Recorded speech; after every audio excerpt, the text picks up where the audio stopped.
Hello friends, welcome back to my YouTube channel R Singh educator. जो कि हमारी English grammar की जो श्रृंखला चल रही थी और आपने थंबनेल देख लिया होगा जो मैंने कम्युनिटी में पोस्ट किया था, उसी के अनुसार आज हम पढ़ाने वाले हैं आपके लिए मॉडल्स। और जो मॉडल जो वर्ब होती हैं वो थोड़ी सी टिपिकल लगती हैं बच्चों को। उसके पीछे एक कारण है,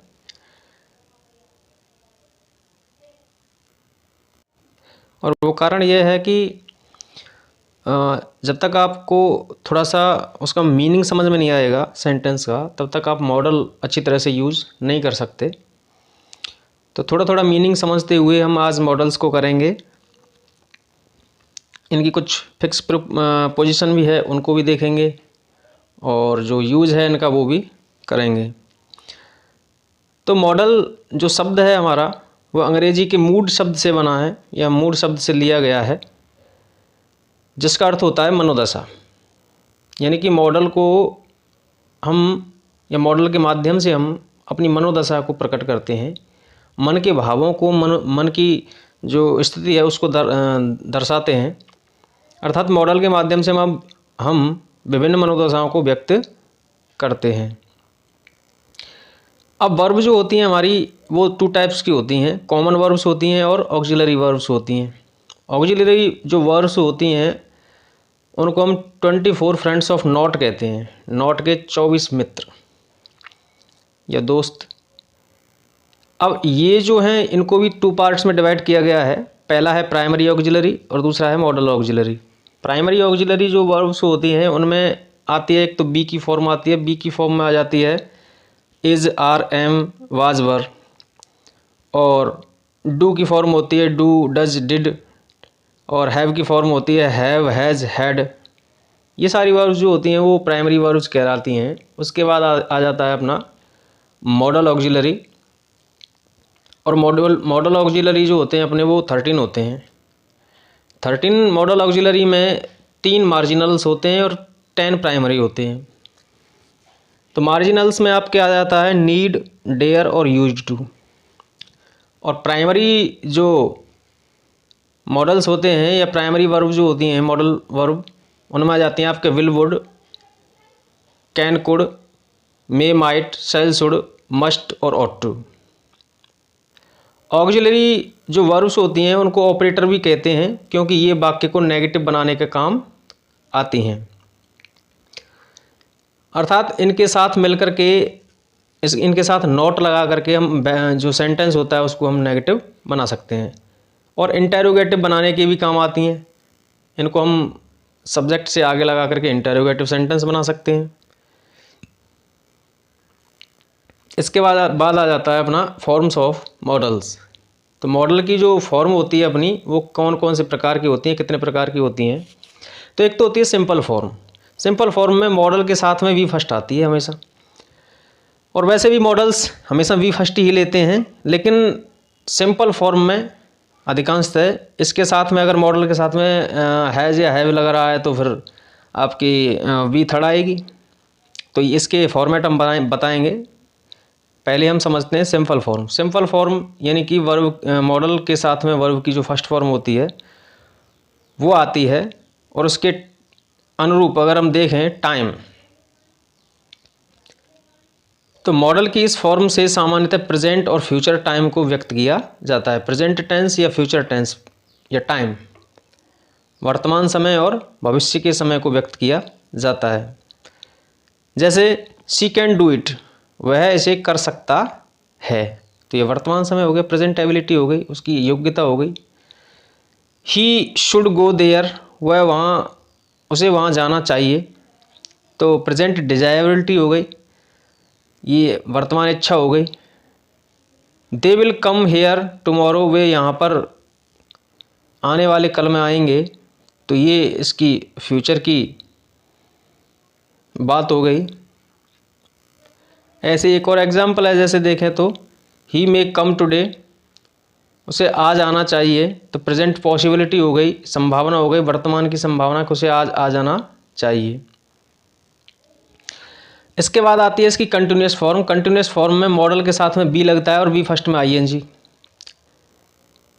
और ये जो समय होता है इसमें वो सामान्यतः प्रेजेंट टाइम का ही होता है। जैसे he may be taking his English class at this time, वह हो सकता है इस समय पर अपनी अंग्रेजी की कक्षा ले रहा हो। तो ये वर्तमान समय की क्या हो गई, संभावना हो गई, पॉसिबिलिटी हो गई। उसके बाद में आ जाता है परफेक्ट फॉर्म। परफेक्ट फॉर्म में मॉडल के साथ में हमेशा वी थर्ड आती, हैव आता है, हैव के साथ में वी थर्ड आती है। तो वी थर्ड जब आएगी तो उसमें जो समय होगा मॉडल की इस फॉर्म से निर्विरोध रूप से पास्ट टाइम जो होता है, जो बीत गया है समय, उसका अंदाज़ा लगाया जाता है। जैसे दे रखा है he should have gone there, ये पास्ट डिजायबिलिटी है। He should have gone there, उसे वहाँ चले जाना चाहिए था। You will have read modals at school level, तो मैं स्कूल के जो कक्षाएं होती हैं उस लेवल पर, उस स्टैंडर्ड पर आपको मॉडल पढ़ लेने चाहिए थे। तो ये क्या थी, पास्ट टाइम की बातों को व्यक्त करता है ये। इसके बाद में आ जाता है परफेक्ट कंटिन्यूअस। और परफेक्ट कंटिन्यूअस जो फॉर्म होती है उसमें मॉडल के साथ में हैव बीन और भी फर्स्ट में आईएनजी लगाई जाती है। और समय जो होता है इसका वो पास्ट से लेकर प्रेजेंट तक दर्शाया जाता है। जैसे she may have been studying since 8 PM, वह जो है कोई स्त्री है, कोई लड़की है। She may have been studying, वह शिक्षण कर रही थी सिंस 8 PM, रात के 8 बजे से। रात के 8 बजे से अभी तक वो क्या कर रही थी, शिक्षण कर रही थी, पढ़ाई कर रही थी। तो इस प्रकार से इसकी 4 फॉर्म होती हैं। उसके बाद अपने शुरू होते हैं भाई मॉडल के यूजेस। सबसे पहला जो मॉडल है अपना वो आता है कैन पढ़ेंगे सबसे पहले। कैन मॉडल में पहला जो इसका थंब रूल है वो है प्रेजेंट एबिलिटी या कैपेसिटी। वर्तमान क्षमता जो होती है मेंटल पावर होती है, मानसिक क्षमता होती है। और कैपेसिटी जो होती है वो फिजिकल पावर होती है, शारीरिक क्षमता होती है। तो कैपेसिटी और एबिलिटी ये अलग अलग होती हैं। एबिलिटी माने दिमागी तौर पे मजबूत, और कैपेसिटी यानी कि फिजिकली तौर पे मजबूत। फिजिकल पावर, फिजिकल ताकत कितनी है उसमें, मेंटल पावर में मानसिक ताकत कितनी है, इन दोनों को मिला करके एक शब्द बनता है कैपेबिलिटी, जो दोनों को ही डिनोट करता है। इसके कुछ एग्जाम्पल्स हैं। पहला एग्जाम्पल है ही ब्लैंक, या हम कहें कि कैन का यूज कर लें, सॉल्व दिस पजल। तो इसमें ब्रैकेट में जो दे रखा है एबिलिटी, ये जो वर्ड्स हैं ये पकड़ने वाले होते हैं कि भाई एबिलिटी अगर कोई वर्ड आ रहा है तो वो भी प्रेजेंट एबिलिटी, तो उसके लिए हम कैन का यूज करेंगे। तो he can solve this puzzle, वह इस पहेली को हल कर सकता है। शी कैन रन फास्ट, वह तेज दौड़ सकती है, ये कैपेसिटी है, उसकी शारीरिक क्षमता है। He can answer this question, वह इस प्रश्न का जवाब दे सकता है, ये उसकी एबिलिटी है। ही कैन ईट 10 चपातीज, वह 10 रोटियां खा सकता है, ये उसकी फिजिकल कैपेसिटी है। तो इस तरीके से हम देखते हैं कि कैपेसिटी और एबिलिटी में क्या डिफरेंस है। इसके बाद इसका सेकंड रूल है informal request with highest degree of intimacy.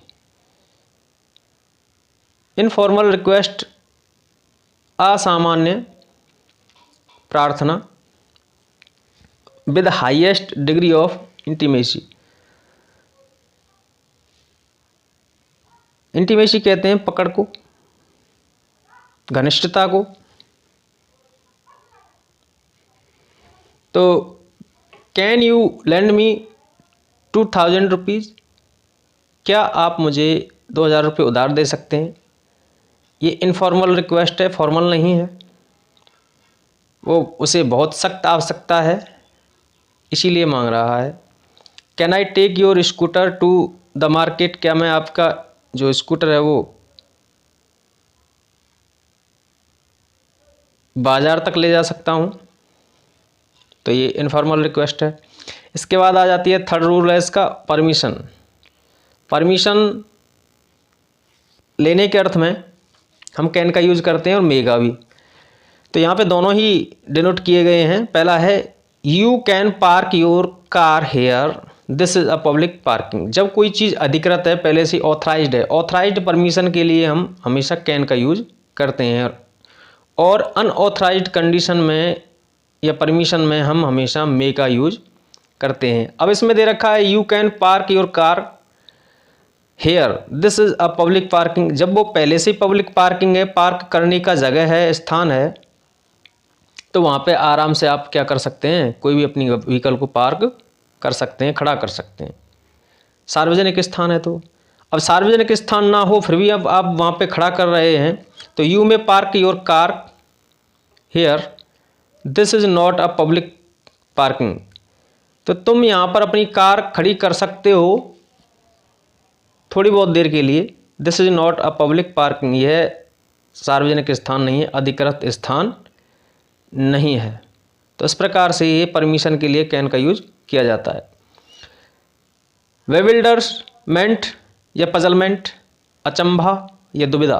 दुविधा के लिए, अचंभे के लिए भी हम कैन का यूज करते हैं। जैसे व्हाट कैन ही मीन, उसका क्या मतलब है, वो कहना क्या चाहता है, क्या कर सकता है। व्हाट कैन ही मीन, वह क्या, उसका क्या अर्थ हो सकता है, मतलब हो सकता है। ये दुविधा है, अपनी पजल है। इसके बाद में रूल नंबर 5 है पॉसिबिलिटी। थ्योरेटिकल, अगर थ्योरेटिकल सैद्धांतिक पॉसिबिलिटी है, संभावना है, तो कैन का यूज करेंगे। और अगर संभावना कैसी है, फैक्चुअल है, तथ्यात्मक है, तो मे का यूज करेंगे। जैसे मीजल्स कैन बी डेंजरस, खसरा जो है वो हानिकारक हो सकता है, खतरनाक हो सकता है। फायर कैन बी डेंजरस, सैद्धांतिक रूप से पता ही है, कोई चीज़ बीमारी है तो वो खतरनाक होगी, हो ही सकती है, डेफिनेट है। फायर कैन बी डेंजरस, आग भी खतरनाक हो सकती है, ये भी डेफिनेट है। चिल्ड्रन कैन बी न्यूसेंस, बच्चे जो हैं वो उद्दंडी हो सकते हैं। न्यूसेंस कहते हैं उद्दंडता को, तो बच्चे जो हैं वो उद्दंडी हो सकते हैं, तो यहाँ पे कैन का यूज कर सकते हैं। The house is set on fire, जो घर है उसमें आग लगी है। इट मे बी डेंजरस, हो सकता है ये खतरनाक हो। ये संभव पूर्ण रूप से नहीं है, ये कह सकते हैं हम किस प्रकार की, फैक्चुअल पॉसिबिलिटी है, तथ्यात्मक नहीं है ये, तथ्यात्मक है, सैद्धांतिक नहीं है। तथ्य कहते हैं कि घर में आग लगी है तो ज़रूरी थोड़ी ना है कि भाई जो घर में आग लगी है उसमें सारे के सारे जो मेंबर्स हैं वो उसी के अंदर हों, जो जिससे वो किसी के लिए खतरनाक हो। तो दोनों कारण हो सकते हैं, खतरनाक हो भी सकती है आग और नहीं भी हो सकती। नेक्स्ट यूज है आपका कुड। कुड का यूज जो है आप पास्ट एबिलिटी या पास्ट कैपेसिटी के अर्थ में कर सकते हैं। जैसे कि हमने कैन का किया प्रेजेंट एबिलिटी या कैपेसिटी में, वैसे ही आप कुड का यूज पास्ट एबिलिटी या कैपेसिटी के अर्थ में कर सकते हैं। जैसे he could run fast when he was young, जब वह जवान था तब वह तेज दौड़ सकता था। तो पीछे वाला जो सेंटेंस है उसके ऊपर डिपेंड करेगा कुड का यूज, कि अगर कुड के लिए यूज देखना है हमें तो पीछे वाले सेंटेंस में पास्ट टेंस होना चाहिए। She could solve any mathematical problem with in minutes during her college days, जब वह कॉलेज में पढ़ा करती थी वह गणित की हर एक समस्या को मिनटों में बहुत जल्दी ही सॉल्व कर दिया करती थी। ये उसकी पास्ट एबिलिटी है, भूतकालीन क्षमता। उसके बाद आ जाता है आपका पोलाइट रिक्वेस्ट। पोलाइट रिक्वेस्ट के अर्थ में भी हम कुड का यूज करते हैं। पोलाइट रिक्वेस्ट में could I have your notebook for today only, केवल आज के लिए मुझे आपकी ये जो नोटबुक है वो चाहिए, क्या आप दे सकते हैं? तो उसके अर्थ में हम पोलाइट रिक्वेस्ट के अर्थ में कुड का यूज करते हैं। ऐसे he could you help me in this situation, क्या आप इस कंडीशन में या स्थिति में मेरी सहायता कर सकते हैं? तो ये जो है कुड का पोलाइट रिक्वेस्ट के अर्थ में भी यूज किया जा सकता है। अगला जो मॉडल है अपना वो है मे का यूज। अब मे के यूज में फर्स्ट जो रूल है इसका वो कहता है फॉर्मल रिक्वेस्ट। फॉर्मल रिक्वेस्ट के लिए हम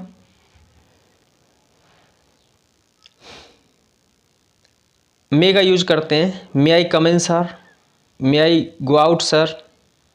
तो इस प्रकार से हम मे का यूज कर सकते हैं फॉर्मल रिक्वेस्ट के लिए। एक होती है फॉर्मल परमिशन। फॉर्मल परमिशन के लिए, फॉर्मल रिक्वेस्ट और फॉर्मल परमिशन दोनों के लिए हम मे का यूज कर सकते हैं। जैसे you may come in, teacher से हमने कहा मे आई कम इन सर, तो टीचर ने हमारे लिए फॉर्मल परमिशन दी, यू मे कम इन, तुम आ सकते हो। You may leave at once, तुम छोड़ करके अभी जा सकते हो। इसके बाद में थर्ड रूल है इसका पॉसिबिलिटी, संभावना। संभावना को व्यक्त करने के लिए हम मे का यूज करते हैं। जैसे there are clouds in the sky, आसमान में बादल छाए हुए हैं।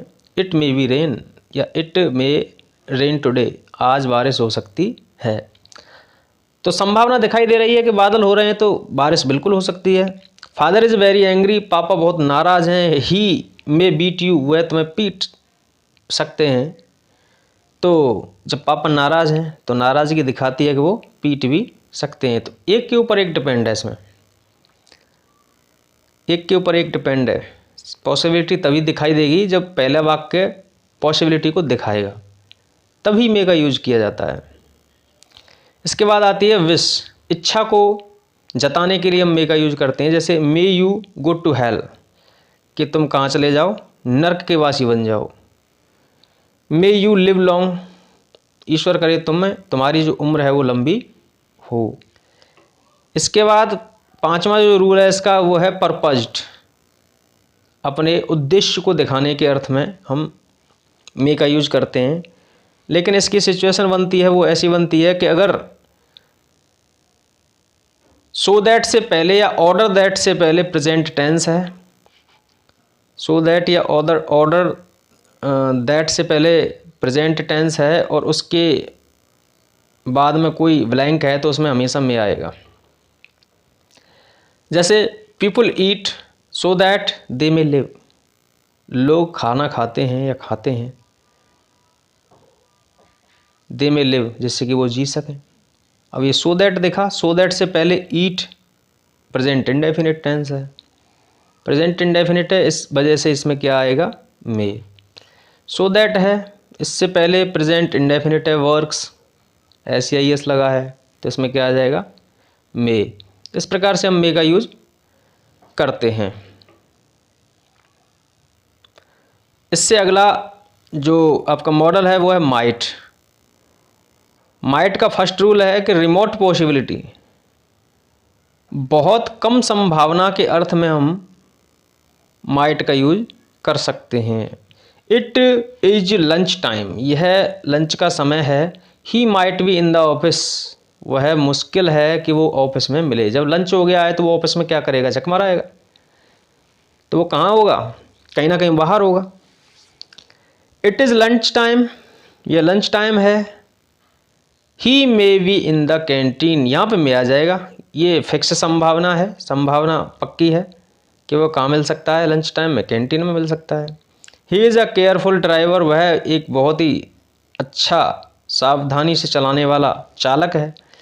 He might cause an accident, वह मुश्किल है कि उसकी वजह से कोई एक्सीडेंट या खतरा या घटना हो। There are no clouds in the sky, आसमान में कोई भी बादल नहीं है।